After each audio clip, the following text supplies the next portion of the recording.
You're listening to Guitar Talk with Dave and John.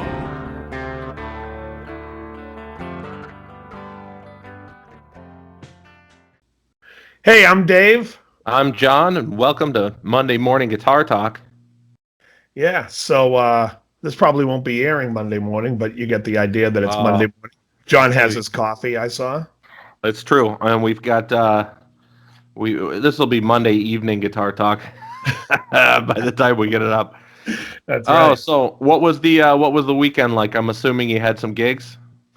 Yeah, I played on Thursday night. I did an acoustic gig with this guy Jimmy. We do like all these 70s AM songs. And then Saturday night I played with Emily. We just do like a duo.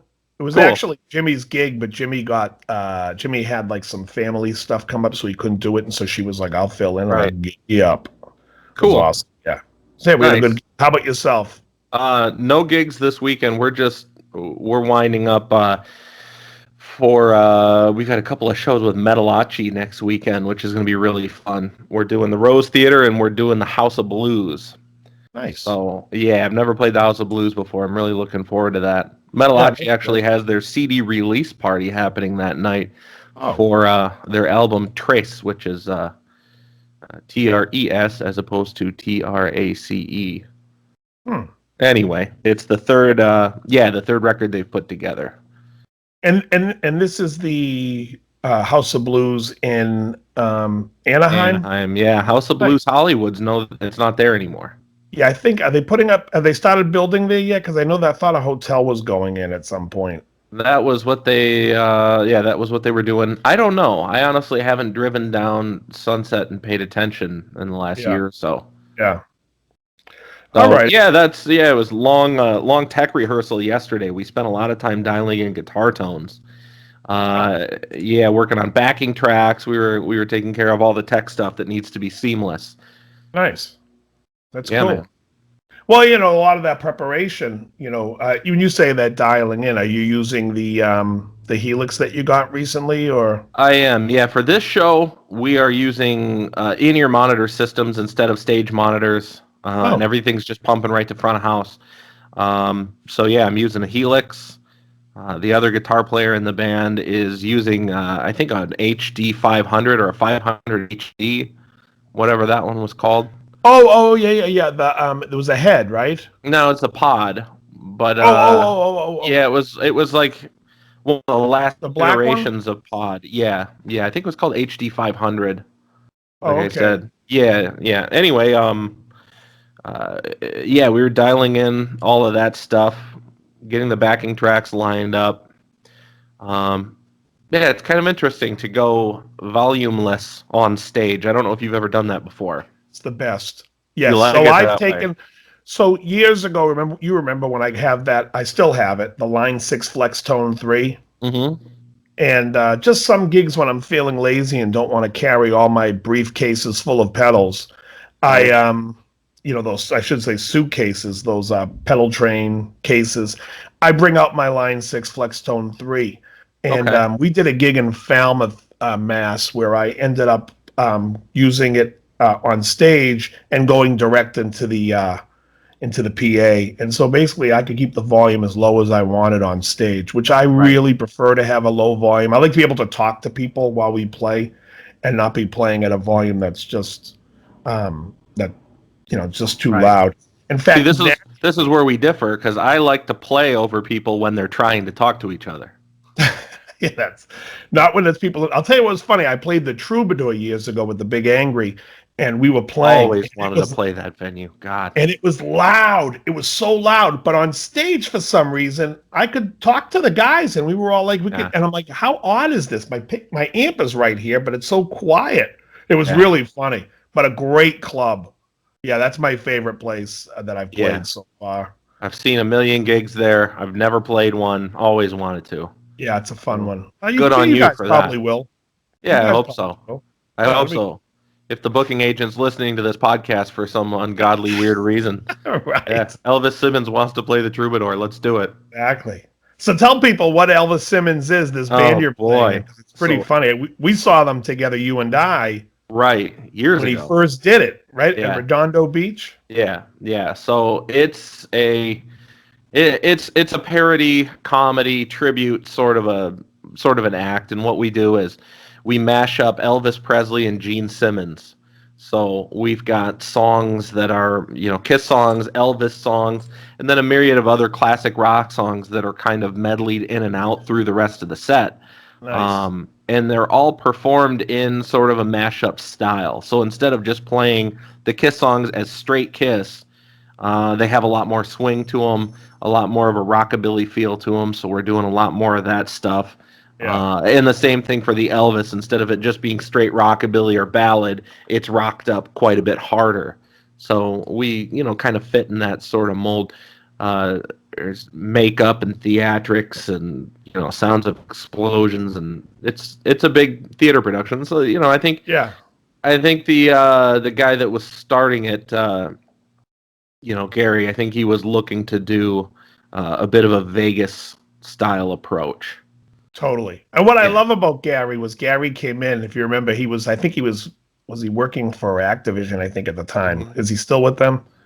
No, he's still in the game industry, Oh, but okay. But he not was yeah, with not active. Activision at the time, and he came into our shop and he was telling us the idea.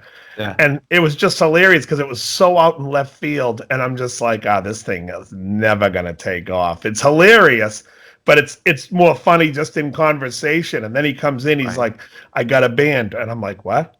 And then he comes in again, he's like, I got a gig. I'm like, who? Huh? Yeah. And then he showed Right, us the picture exactly. of the costume, and we're like, are you kidding?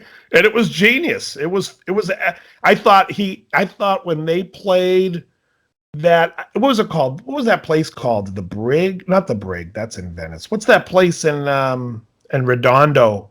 Right. I don't recall. I don't remember either. But he ended up opening up for Dred Zeppelin. Right. And I thought like when Dred Zeppelin came up, there was no energy in the room. That like Yeah. the show was Elvis Simmons, and Sure. good on Gary for that, because that was Yeah. awesome. Yeah, Gary is he's an incredibly genuine person. And Yeah, the super sweet approach guy. the approach is so heartfelt. If they're if tributing and mocking Elvis and Gene Simmons in the same breath can be heartfelt, that's Gary right there. Yeah. He's like a hyper excited 12-year-old in the best possible way. Yeah. So I love the guy. yeah, no, he's hilarious. Yeah, for sure. So yeah, we do that. It's a big band though. We've got 3 horns in the band, 3 backup singers in the band. I shouldn't call them backup singers. They're singers. They handle all the harmony parts, some of the lead parts, and then we've got the 4-piece rhythm section as well. Yeah. So No, it's a great show, and if anyone's in Los Angeles or in the Orange County area, what is the date of that show? November 9th at the Rose in Pasadena, and November 10th at the House of Blues Anaheim. Wow, so this Friday and Saturday. That's it. Yeah. So November 10th, I have a gig with my band FM Station. We're playing like a small place called Pete's in Quincy, but we play like just lost songs from like the late 70s, early 80s, one-hit wonder stuff. Right. But you're out almost every night from what I gather. Well, 3 nights a week usually I'm gigging, and then I teach during the week. And I'd love to say the other days I'm rehearsing, but we don't. Well, when you're playing 3 times a week, I don't know what rehearsal you'd need. The gig is the rehearsal. Yeah, basically. But you're doing, how many nights a week are you doing with FM Station versus? Oh, rest FM we do like twice a month. It's Okay. It's mostly the acoustic gig that I'm running around, because people, obviously because there's just 2 guys, so it's less money, so people are more apt to just get us in there. Right. And but we have, we get the whole place to sing along. So AM Station with the duo, we basically do like lost 70s gold. It's like Seals and Crofts and Bread. But we try to do it really well. We do like Dave Mason's We Just Disagree. Everything that we do, we try to like get across the actual sound that's on the record, even though there's just 2 of us. For the nerds out there, can you describe your setup for your acoustic gigs? I'm curious if you're miking, if you're running direct. So How are you approaching that? So I basically just use a powered speaker, and then and then I go into a mixer with that. I'm using like a plate reverb. And then my guitar is being plugged into, I use a hardwire reverb because I use a longer plate on the guitar than I would on the vocal because I like to have like that lush type of thing because I'm playing the leads. And so I use a reverb for that. I'm using the Takamine Cool Tube preamp in my guitar. Sure. So I don't need a compressor, but if I were using a Taylor, I would use a compressor just because I like more of a compressed. I need a little bit of that compression sound. And that's basically all I'm using. And then the singer, guitar player, keyboard player basically just plugs right into the mixer using the reverb at different varying blends depending on what his vocal and guitar wants. I think his guitar is a little hotter on the verb too than his voice, but Yeah, so that's it's a good. It's clean. pretty pure signal path, not using any outboard stuff really. No, That's no, yeah, that's cool. Yeah, no, I yeah, get that. God, that makes life so easy. yeah. Just run, set up in 5 minutes, and you're ready to roll. That's it. That's exactly right. And we Good. were doing a different setup. We've tried different setups, and this is just now what's been working and also sounds the cleanest. And that's like the goal. Right. I was going to say, you and I have spoken about this kind of before. So I'd like you to talk about what you're using for your rig. But you and I, when we were at West LA, would almost snicker when people would start telling us what they were looking to do for their sound, and they had this overly complicated method of getting Right. somewhere. Right. And we were like, so I want you to hear what you're using, and then we can talk about some gear and get Okay. into how to save some money in that respect. Right. Yeah, that's not bad. I actually use two rigs. In the Elvis band, I'm using the Helix, which is chock full of options, and oddly enough, I use four of them. You know, I You have use, I have on my Helix the way I set up, and that's great too because it's like your acoustic rig. I set up in 5 minutes and I'm done. yeah, it's the I best. basically drag the floorboard out onto the stage where I'm going to be. I plug the XLR into it, and I'm off to the races. That's it, because front of house takes care of the rest of it. But in my patches and my presets, I'm basically using a Friedman Brown Eye model for my dirty rhythm. For my dirty lead, I just tack on a little bit of delay, Mhm.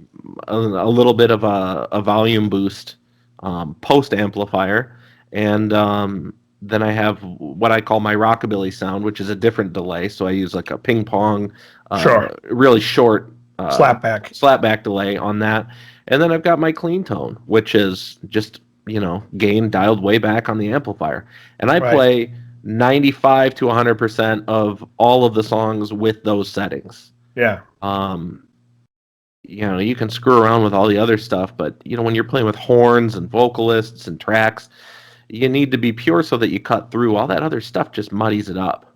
And I've always kind of felt like that in a band mix. Like you can add, whatever bells and whistles you want, but you're just muddying up the signal path. If you've got something more clear, when that drummer's crashing on the cymbals and playing 100 miles an hour, you can still cut. And I think Yeah. that's the most important thing. My other band that I'm playing in, my other rig is really simple. It's just a Buddha 112 SuperDrive 30 combo, and I run Kind a of like the pedal. one behind you. You don't say. There she is. Yeah. So I You just I can't see it, but yeah I just run that, and I use a handful of pedals with that. Primarily the yeah, same sort of stuff. I use right. the clean and dirty channel on that. I have a handful of drive pedals. I'll select from which one I want to use in a given song, and I use a little bit of delay, sometimes a little bit of reverb in the background, and that usually takes care of everything that I need to be able to do. Right. What I was going to say was, it's funny you talk about it muddies the path. So in my FM band, we do a bunch of Journey songs. And when you listen to those records on the solos, there's like a touch of chorus. Right. And so, but when I go to put chorus on it when I'm playing at the gig, I just shut it off almost. Sometimes I'm like, I'm not even going to do it because it takes away the cutting of the solo and the intensity of it. And it's like, Probably I haven't messed enough with my chorus enough to pull that out enough, and I really haven't, but so I don't. But yeah, I'd much rather have the clear sound than to, because when you play the things note for note, anytime you're playing that type of thing, which I get a kick out of when you see these videos that people post, and it's like, how to sound like AC/DC on a budget. And it's like, well, the first thing to do is to study Angus Young and play like Angus Young and be good. That would be number one, because all the gear in the world isn't going to give somebody the ability to play well, right? Or have a, and right. On my guitar channel, a lot of times when I do my intro solos, I get it in the ballpark, but sometimes I go back and listen to the solo and I'm like, I don't actually like the tone of that on the record. I'm going to do this to it. And then I'll post it and people go, that sounds just like the record. And I'm like thinking to myself, no, it doesn't. But it's because you're playing the solo note for note. People are like, oh, that's it. Their ear fills in the rest. Totally. It's like, totally. And that's like a huge thing. Because there's so much gear now, and we'll talk about amps real quick, but I just wanted to say, see, years ago, Lonnie, who does those amp shows up at the airport in Van Nuys? Yeah.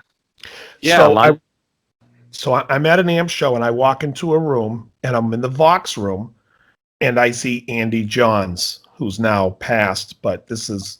Oh, I didn't know that. He's a famous producer. Yeah, he was an engineer, producer. He's got to be like, this is like 2010 or 11. So I walk in, and so now Andy Johns and I are talking, and we're getting into a long conversation about amps and about stuff, and he was just a super nice guy. Anyways, I was at the time working at Alva's Music, and we're talking, and he's just like, whatever. He's like, hey, let me get you, you do sessions, and I was like, hey, let me get your number. So I'm like, are you kidding me? Andy Johns is getting my number? So we exchanged numbers. So we're talking more about the Vox amps. And he's like, I got to tell you, these Vox amps today sound way better than the crap they were using in the 60s and 70s. That stuff was almost impossible to record. He's like, they sound clean. He was just going on about how gear today is so much better. And people always talk about getting the vintage gear. And he's like, it was crap. Anyways, he calls me like a month later, and he's like, hey, any way you can get me one of those Vox amps? I'm like, what are you talking about? He's like, well, don't you work for Vox? I'm like, no. I go, I work at this building. He goes, why the hell am I calling? That's hilarious. We were laughing about it too. It's like we talked for like 10, 15 minutes about it, but I gave him the guy's number who to call, and I'm like, dude, come on, you don't even have to. What you thought because he was like, oh no, for some reason when I wrote it down, I wrote down that you were with Vox, but it was just funny. But yeah, so on that note, here's a guy that was there in the day recording Zeppelin 4. He was the engineer on, and he's recorded between him and his brother doing some of the most legendary albums, and he's saying that the new amps sound way better. Sure. I can give you a few different examples just of interviews and things that I've read over the last few years where guys that were big in that era say the exact same thing. Yeah. Like the guys from Thin Lizzy, I can't remember exactly who it was talking about how back in the day, the reason they played those giant Marshall JMPs is because that's all there was. Right. It was like, we would have killed to have something like an Engel Powerball. That was the amp that he specifically pointed out in that interview. He was like, these things, this is what we wanted, but this old stuff is what we had. And there's such a difference to that. And, I had heard something similar from Billy Duffy's technician in the Cult, because I used to work for Vox, yes, though Alvis Vox, whatever. Right. But when I was working for Vox, Billy Duffy was a user of AC30s, and we have the hand-wired AC30s. Billy just used the stock AC30s. He just thought that the regular AC30 C2X, or was it C2 or C2X? C2. The X has the blue Alnicos, the non-X version is the greenbacks. He was using the greenback version. And as the story went from his tech, Billy had a matchless DC30 that he was using, and they were playing a gig somewhere in Long Island. I'm not sure exactly where, but that's where Vox is headquartered through Korg USA. Right. and the DC-30 went down on them, and they needed something in a hurry, so they called the artist relations guy. He ran an AC-30 out to them, and when they mic'd it up, they were like, "Holy shit, this sounds better than the match list that we were using. What's the story there?" And so they've been using them ever since. Wow. And I mean, the concept of this sounds better than the match list we were using, it's subjective. Absolutely. But that's what they thought. And you know what? It speaks to what Andy was saying.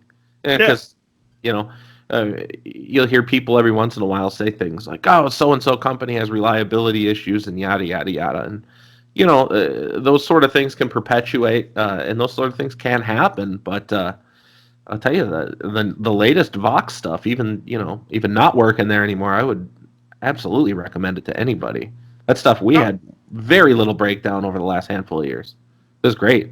I think there is a lot of good stuff that's coming out today that makes it like so much affordable for kids. And, I was looking online yesterday. I was on YouTube surfing, and some guy was talking about Firefly guitars, and it's like a 335 clone, and now they bought another one, and it was like an Ibanez Artist clone. All right. And people are asking him, "How does it sound? How does it sound?" And the guy says he did a fret job on it. And but how does it sound? If change the pickups if you don't like the sound. What do you mean? How does it sound? It's more how does it play? You know what I mean? Because the guitar, you would just change the pickups if you don't like the way it sounds. But if a guitar plays for $139, where he gave it a fret job and he thinks it's fantastic, that's a guitar. Even if you just for a beginner, it's really like. I mean, I can't remember my first guitar I bought was an Aria Pro 2. I think it was like $230. Back in 1981. What about the blue Court? 83. No, I never had the blue Court. Too bad. But I had an Aria Pro 2. There you go. But anyways, the amp I used back then was a PV Bandit 65, which could be the worst sounding amp of all time, and it's still a pretty good amp. You know what I mean? It's still not terrible. If you sounded clean, I mean, all the country guys still use the Nashville 400 like for their pedal steels. But could you imagine, like back then, that amp was probably $100, couple of $100, and now today you can go pick up like any Line 6 or Black Star or just anything that's inexpensive, and have it be so much better of an amp. Right. Even the Vox, the Vox I love, they keep changing the name. I think, is it the VT30 now? Is that what they call it? The Valtronics? Yeah, the Valtronics series. Yeah, they've changed it a few times. I think the VT30, there was the VX was another one. Yeah, the 15 and the 30 watt, or the 20 and the 40. Anything under 40 watts from that amp is great. It sounds great. I rehearse with that amp still. I love it. Yeah. But so let's talk about some gear that you could get if you wanted to buy some cheap gear, things that you would flag as being really good gear under a certain dollar amount, budget gear. Yeah, of course. Price point. Yeah, there are a few things that are good. I think Blues Junior from Fender, excellent, is absolutely outstanding. Vox AC-15. In most situations, that's going to be enough volume for you. If you're playing in a metal band, you'll probably want a bit more because your drummer's going to be, sucking up all the air in the room. But for entry-level tube amps, and really, really solid gear that's going to handle most of what you need it to handle. And they're going to live an edge of breakup, which is like kind of where 99% of guitar players seem to want to live. Dave, let's merge these two conversations together. We were talking about artists using the simple old gear that they could get their hands on versus what they wanted nowadays. Mm-hmm. Well, now we have what we want nowadays. How do we, with this glut of gear that's available for everybody to use, how do we go back and recapture the sound that these artists were getting? Because it seems like a lot of guitar players are like, how do I sound like Hendrix? How do I sound like Page? How do I sound like Slash? Sure. Well, the first thing I would want to say to somebody is when you go back and listen to those sounds that you're hearing, especially to younger people, I would say the gain is not as high as you think it is. That would be That would be my first rule of thumb to anybody looking to buy gear to sound like an artist. Like I hear like kids playing AC/DC and they got the insane thing going on the Line 6 Spiders. And I'm like, if you wanted to sound more like Angus, you'd probably be more in crunch with Completely.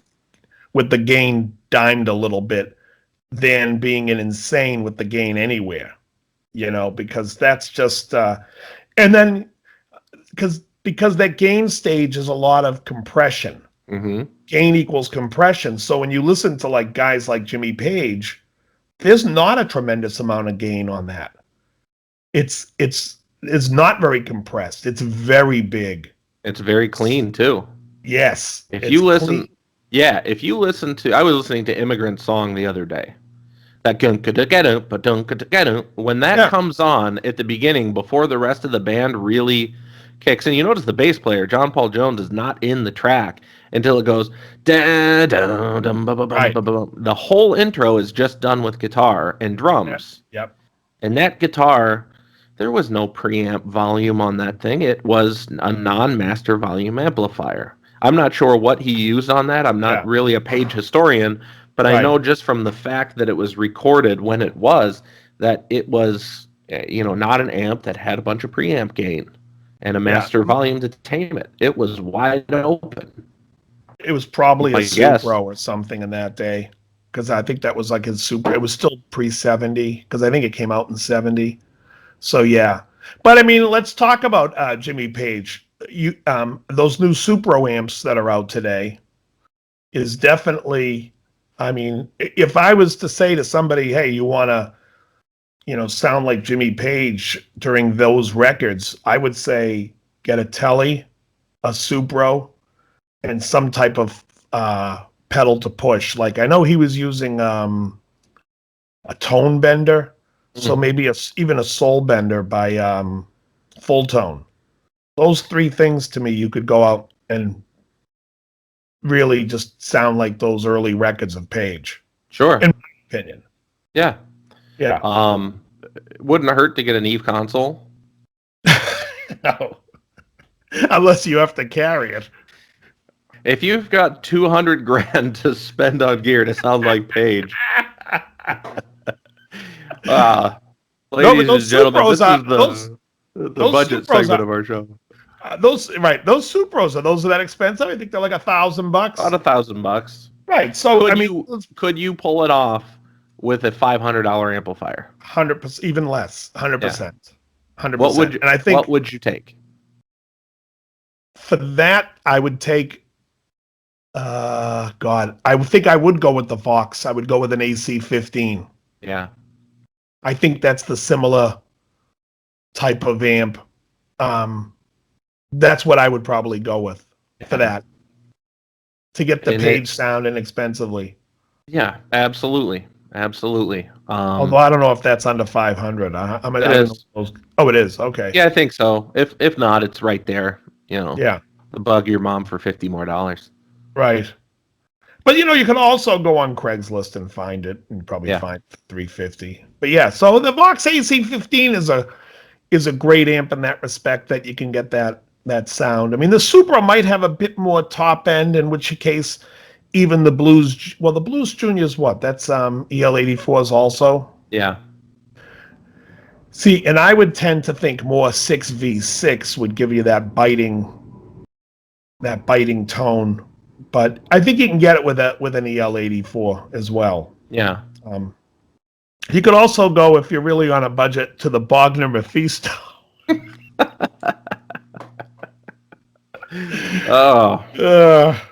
Don't take budget advice from us, ladies and gentlemen. It's only $2,300 cost. No, I'm just kidding. Right, exactly.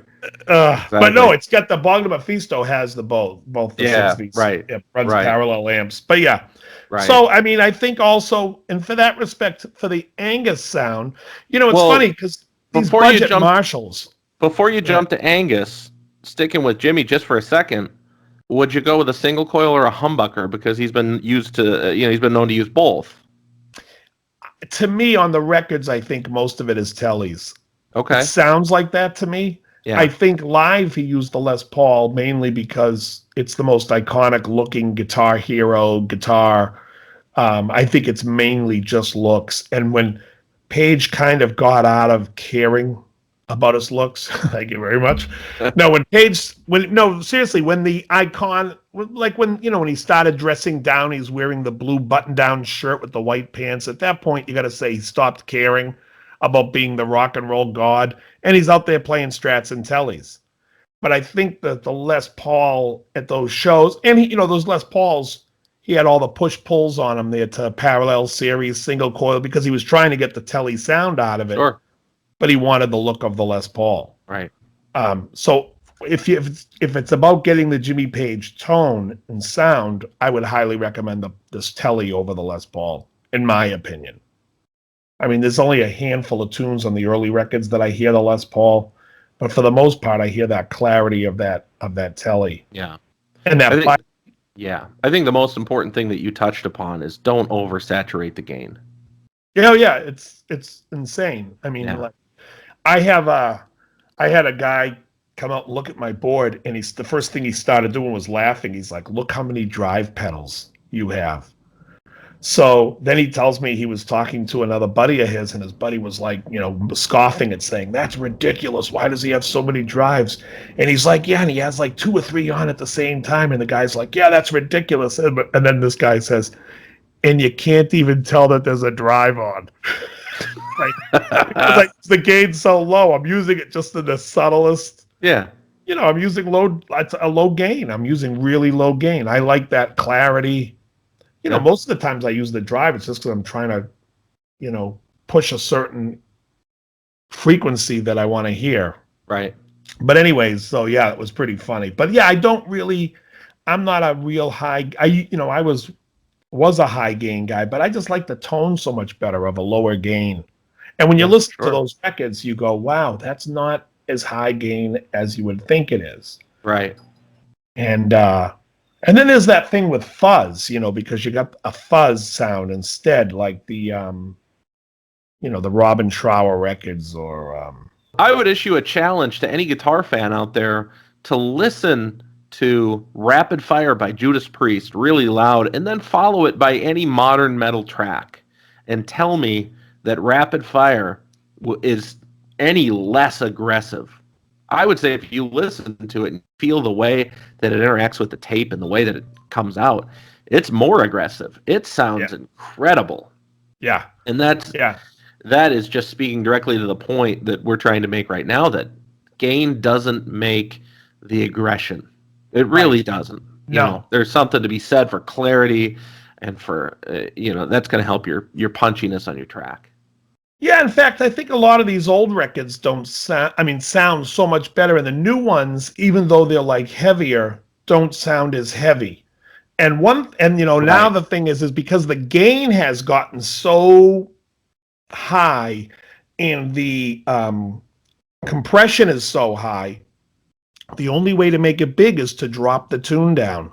And I think that's why so many of these guys drop way down, because it's like, listen how big that sounds. Well, you made it small by compressing the living piss out of it when you put all that distortion on it. But I mean, there was a handful of bands. Like, I think that record that we talked about by Anthrax, Worship Music and For All Kings, the gain is like relatively not screaming compared to what else is being put out there. It's not like... some of the and there's a Mastodon song, and it's driving me nuts that I can't remember what it was called. And again, that gain wasn't so crazy high. Well, yeah, Mastodon's a great example of a modern metal band that's doing things right. I mean, they're doing things in a vintage sort of manner. I think all of Brent's tracks are usually done through an old JMP. I know he's got a diesel and an orange and all this other stuff, but a lot of that tracking is done with JMPs. So you're getting a low gain amplifier that's got a lot of volume on it, and he's probably got a boost behind it. And that's probably the same thing you're getting from Scott when you're listening to those new Anthrax records. He's been using the EVH 5150 for a while now. I think the last 10 years or so, he switched over and he's using the 3-channel 5150s. But I think the way that he runs it is he's running it the same way he would have run his 800 back in the 80s with, a pedal in front of it kicking that. Again, you're not dealing with a lot of compression. You're not dealing with a lot of diode clipping inside of the amp, which a lot of modern high gain amps use that. You get 2 or 3 gain stages going through your tubes and then an additional gain stage of diode clipping, which is like, it's a lot. And then a lot of guys on top of that will still hit it with a tube screamer. Right. So, no, it's nuts. I don't mind the diode clipping sound so much as there's just no need to have the thing dimed. I mean, you see all these guys and it's like the gain's all the way up. So I'll tell you, you remember we used to sell crank amplifiers? Or are they gone when you came in? I think they were mostly gone. There was like 2 left by the time I got there. So we had the Crankenstein, which I always thought sounded horrible. And we sold. What's that? Didn't you buy a crank? Yeah. Yeah. So I'm telling you. So what happened was at the store, we also had the Revolution 1, which I thought was an awesome amp. And it sold really fast, but we were stuck holding the couple of Crankensteins. So I go on Craigslist and I see a guy selling a Revolution 1 Plus, which was the upgraded version of the Revolution 1. So I was like, you know what, if it sounds decent, I'm going to grab it. Because I remember these amps were monsters. They weren't a ton of high gain, but what a sound. And, I'm always looking to avoid that Marshall yellowing tone. So anyway, I go down there and the guy likes going through his drawers, like, wait, let me get a pedal. And I'm like, no, I don't want a pedal. He's like, well, I got to be honest, it's really not that high a gain. I said, I just want to hear the amp. So he's like, okay. So I plugged into the amp. I took the settings and I put the gain down to like, maybe 30% of full, 25%. I played it and I'm like, wow, that's way more gain than I would even use. I'm like, wow, that is a high gain amp. He goes, that's high gain. I'm like, it is for me. I bought it right on the spot. The price was right. The thing sounds great.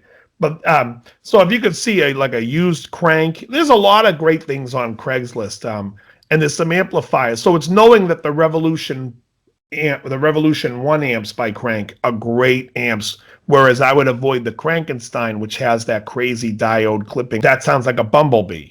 No matter how, it doesn't, like the original PV5150 at low volume sounds like a bumblebee.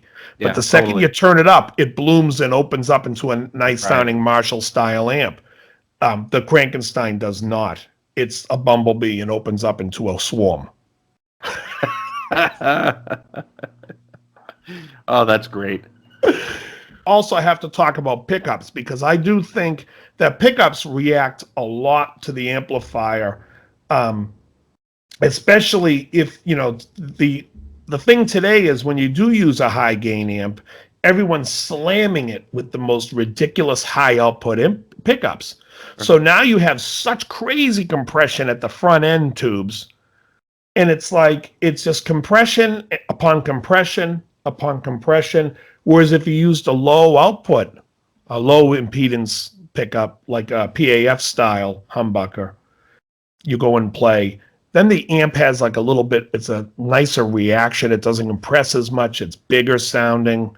And that has a lot to do with how people sound and also what you sound like when you're playing it. So for instance, I see that guitar that's there on the corner there. That guitar has a JB, if I'm not mistaken.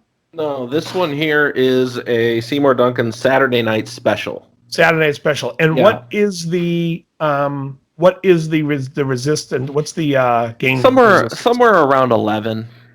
Okay. No, yeah, so but the idea behind this pickup, according to them and their marketing literature, is it is somehow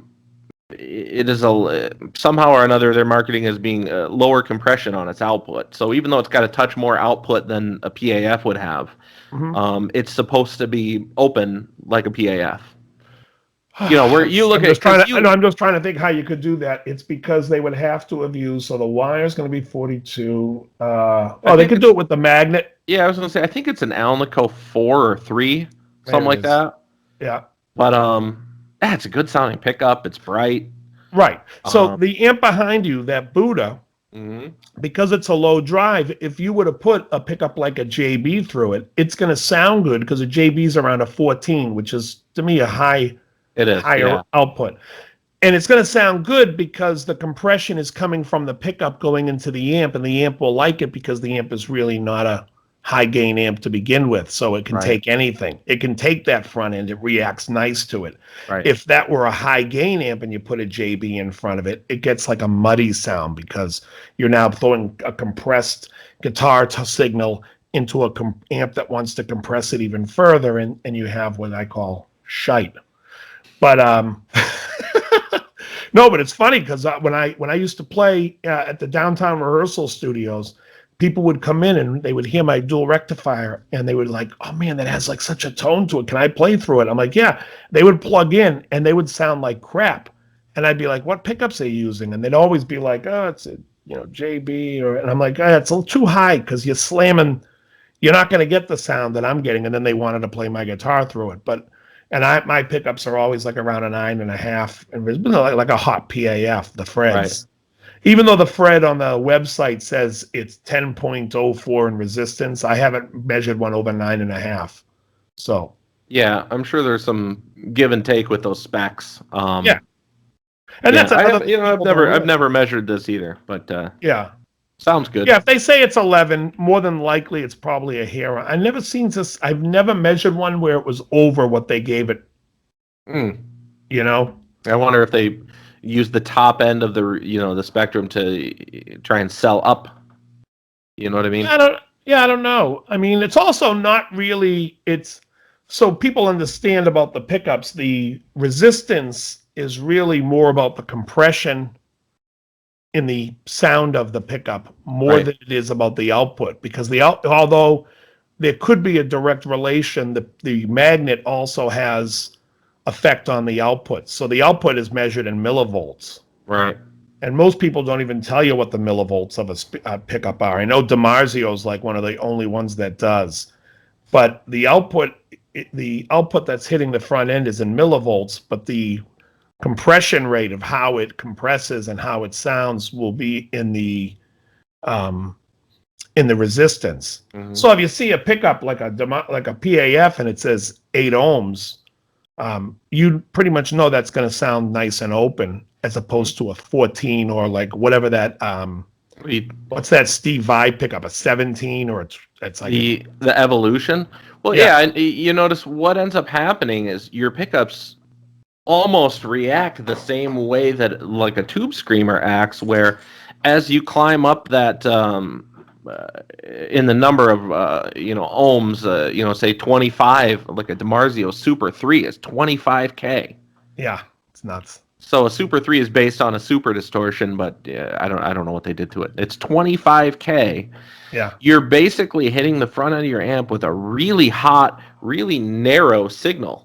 You take all the low end openness that you have, all the high end breathiness, and you squish it and put it right here, and then hit the front of your amp, and you've got this very mid-range strong signal. And often that mid-range hump that you throw into the front of an amp gives it that distorted character that you're used to hearing from a tube screamer. Right. This is really what it is, a big mid hump in a tube screamer. Yeah. Well, I mean, that's basically why when you're telling people like how to sound like certain artists and whatnot, most of these guys, like the classic rock guys, are out there using very low output pickups and amps that take that. And even in today, when they go out and they've got like the guy from Thin Lizzy, he's playing a modern, which was the Angle. He's playing the Angle. Powerball or something. Right, and I think he still plays Les Pauls, right? He's playing less. I played the Powerball the other night too. Exactly. But doesn't he play Les Pauls, which have the low output? He's probably playing his classic guitars. Yeah, I think what's his name? Gavin. Was it Gavin Johnson or something? Damon Johnson. It's him and Scott Robertson. I don't remember. Oh, I forget those guys' names. No, it was Brian Robertson and Scott. I'm bad. Yeah, I don't know. Yeah, I don't know. Scott Gorham. All I think of is Gary Scott Moore. Gorham. Yeah, Scott Gorham. There you go. Yeah. So one of it's they're still working the same way they used to work, where one of them's playing a Strat, one of them's playing a Paul. Right. Which again, and probably a vintage Strat. All vintage Strats had a 6 ohm resistance, right? 6K, and and the Les Pauls back in those days were like somewhere between 7.5 and 9.5. I mean, so it's all low output stuff, which, it's why it sounds great. And the funny thing is, back in those days, if they had higher compressed pickups, it might have even sounded better with those old JMPs. Because then you have that you're getting the compression from somewhere, but they ended up using pedals to boost stuff, and of course Van Halen went and used a Variac to get that saturation, to get that compression going. Sure. Well, when did Larry DiMarzio release the Super Distortion? So like 73 or 74? I was going to say, I think it's 74. I think. Yeah. That number sounds familiar. And what was I don't even know the output on the Super Distortion. It's a lot. Yeah. I could probably find it for you. I think the Super Distortion. Let's take a wager. We're gonna do a quick whip around here. Dave, what do you think? Super Distortion. 74 is my guess. What's that? No, not the year. The Resistance.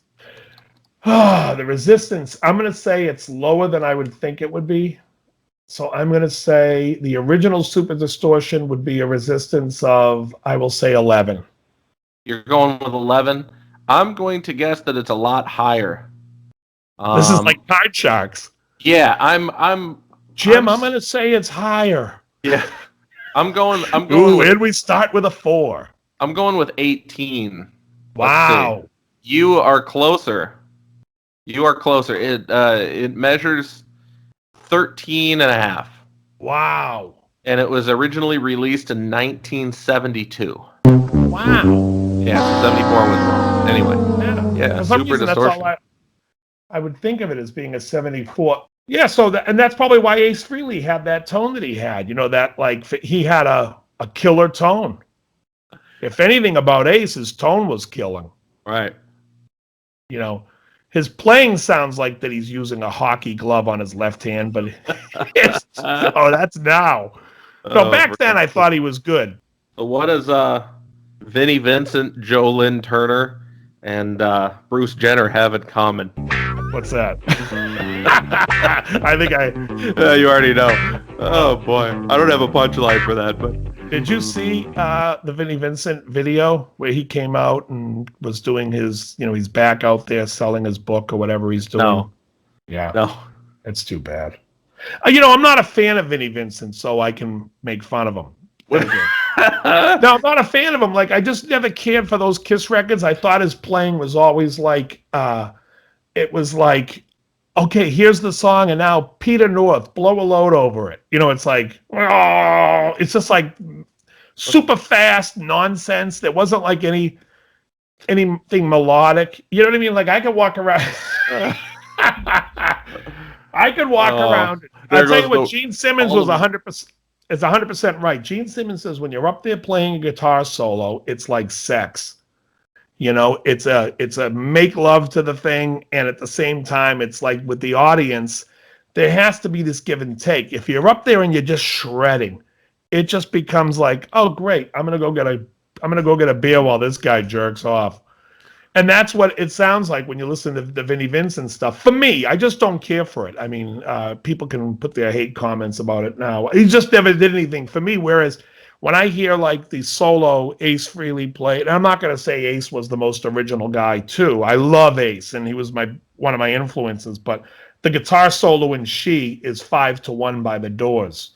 I mean, it's the 5-1 solo by the Doors is so good that Pearl Jam copied it when they did the song Alive. It's the same solo in Alive, too. Huh. That.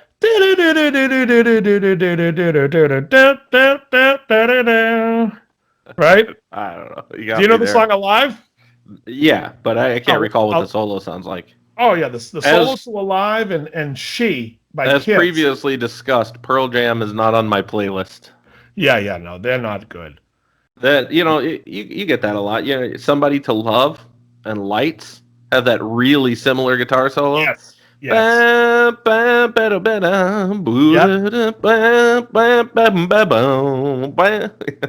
be great. Great if he would have went down with that. I love Neil Schon. I think Neil Schon could be one of between him and Steve Lukather. These are flashy guys that understand that the melody comes before the flash. The flash is great, but the melody is king. And yeah, you can listen to that first solo in Rosanna and be like, wow, first of all, it's not an easy thing to play, but it's very cool. But then that outro solo, you're like, oh, Christ. yeah. Really? I mean, the guy's just crushing. And his Legend. solo and Breakdown Dead Ahead. But Neil Schon stuff is like, and I was reading something recently that was where they were saying how, like, they were giving him shit during the album Escape, saying to not to shred and come up with something melodic. And he was playing, he was like real angry, like the Will Ferrell standing there holding the cowbell, and he's real angry, just playing like, I think it was the end solo to Stone and not Stone and Love, to Who's Crying Now, and he's going, and he's like just staring them down like angry. And they were like, that's perfect. It's a take. That's funny. That's funny. You know, you mentioned earlier about both of those guys. Both of those guys are great examples of guys who on the records, they're using a lot of effects. Yes. You're allowed to do that on a record because, you know, the rest of the tracks get pulled down a little bit, you know, to make room for the solo. And I don't know if they're using a lot of effects or they're adding them later. Oh, during the tracking? I think on those journeys just got funky. Yeah. Yeah. I don't know if they're using a lot of effects or that someone's adding them later in the mix, but like, you know, especially like flanger stuff where the whole band flanges over, that's usually after. But well, sure. I don't know. I don't know. But so you can always make space for that sort of stuff when you're in a studio. Yes. When you're on stage, you have to be more conscious of that. Yeah. Well, that's for the kids out there. My biggest contention with live bands is that the guitar player and the bass player are fighting for frequency instead of play nice. You know, it's like the bass players always seem to they push those mids, and it's like, no, don't, you know what I mean? It's like if they scoop them just a little bit, let the guitar player sit higher. Stop trying to play so mid-range. If you listen to any of these records, and I challenge anybody, go on YouTube and look up isolation tracks of guitar and listen how thin it sounds. Yeah. It sounds thin because it has to sit with the band. So when you're playing in your bedroom and you got that big, fat, beefy tone, do not take that on stage. That is not a stage tone. No. That high pass. What's that? You got to high pass yourself. You have to, because every time. And then the singer has a nice big open room to sing, and and then you can hear every instrument, and that's what you want to do. And so I used to go see there's one guy in particular, and I'd always say to him, "You got to do something about that bass. You're not only in bass frequency. I can only hear you." You know, it's funny. Terrible. I played at the world famous Whiskey A Go Go not long ago. And I'm listening to my in-ear mix by the time the engineer had us all dialed in. And I was like, what do you have me high passed at? And he was like, oh, it's about 100 and 170. And I was like, yeah, I can tell. It sounded like nails on a chalkboard. So if you think you're going to get that big beefy tone with all that low end out there, those guys are going to cut that right out on you. I prefer a cut to be like a 95 or 100. I think that, you know, it still sounds thick enough, but it does leave room for the kick drum. It leaves room for the low end of the bass. But yeah, this dude had me up at like 170, 175, and it was like, wow. But then, you know, when the bass player kicked in and you start playing together, it works. It's okay. Yeah, of course. That's the thing. See, but here, there aren't a lot of PA gigs. It's bands playing full volume. The PA's used for the vocal only, and then no one's being mic'd. So you're listening to some guy who thinks he's a hero playing through a Marshall half stack, and it's like, yeah, that's all we hear. Like you're cutting everybody out. There's not a mix there. And people hear my rig, and they're like, if they come play my guitar, they're like, isn't that a little thin? I'm like, well, wait till the band kicks in. And then they hear it, and it's like, oh, the band's... Let's give another pro tip for you guys out there who want to play a half stack on a small stage, if you are 3 to 5 feet in front of your amp, it's 10 times louder than you think it is. Yeah. Closed back cabinets are meant to throw far. They throw past your knees before it gets to your ears. So the people that are in the 10th row, they're getting creamed. All they can hear is you, and it's high end beaming out of your speaker cones right into their faces, and the rest of the band can't be heard, and you're on stage going, I can't hear myself. Yeah. I've been there 100 times. So I don't use closed back anymore in rehearsal spaces. Can't. Oh yeah, no. I used open back on stage. I've been using my Hot Rod Deluxe, the one that I got at West LA forever, the blue one. I love that amp. I've only had one issue with it. One of the volume pots went, so I had that switched. Actually, I had all the gain pots switched for audio taper, because for some reason Fender put linear taper pots on that, which I don't get. And it sounds great. It's and I had to retube it. Leave some comments on some discussions you want to hear us talk about. If there's some topics you want to hear, or if you just want to call us shitheads, please just comment. We are going to be here doing a podcast every Monday. This is Dave saying so long and very good. This is John. Wanted to say thanks for stopping by. Catch you next week. Have a good one.